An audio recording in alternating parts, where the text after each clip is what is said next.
It's Time Warner Cable's local edition. I'm Brad Pomerance, and we are joined by Colleen Janssen. She's with the Rancho Simi Recreation and Park District. I didn't realize that within the district there is a Veterans Plaza.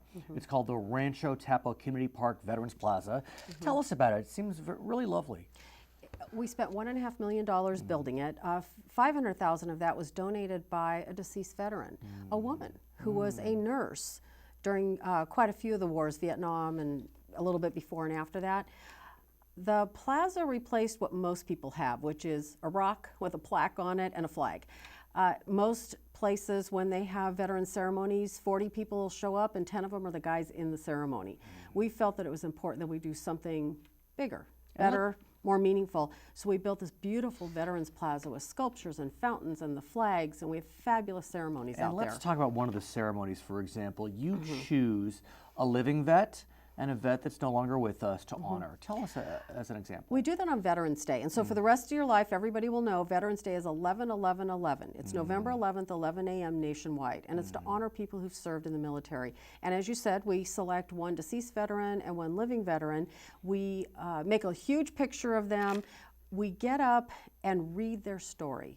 I write a story about that veteran to let people know that war is not just war, and the Veterans Plaza is not just a place, but it's all about people. And so we let people know someone's story. Recently we did one on a World War I vet and talked about what life was like in World War I. And we're celebrating the 100th anniversary of the commencement of World War I this year, 1914. So, yeah. If you can believe it.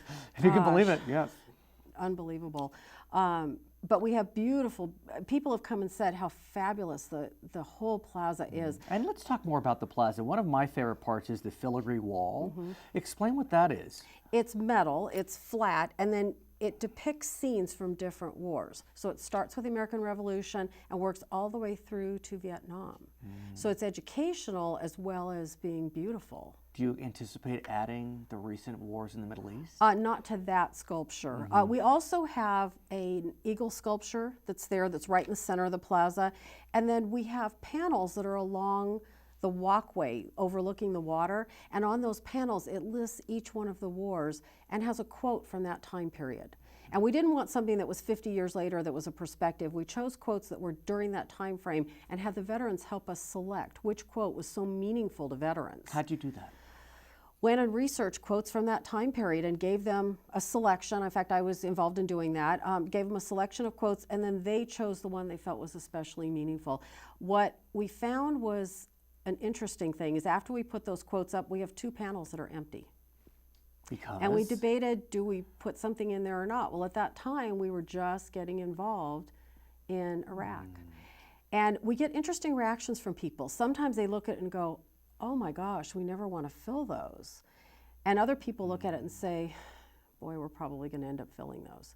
So it's been an interesting reaction from people. It says a lot by saying nothing. And when I think about the communities you serve, Ventura County, there's some nice retirement communities there, and presumably you have a good population of veterans in your midst, am I right? Oh yes, the ceremonies, as I said, used to draw about 40 people. Now they pull anywhere from 300 to 600, depending on the year and the weather. Wow. That's a significant difference. And we also have names engraved onto panels. People were able to put names of their loved ones on there. It's full now, but they could go and look at those, take rubbings of them, read the names of their loved ones. I didn't know. It's just really special.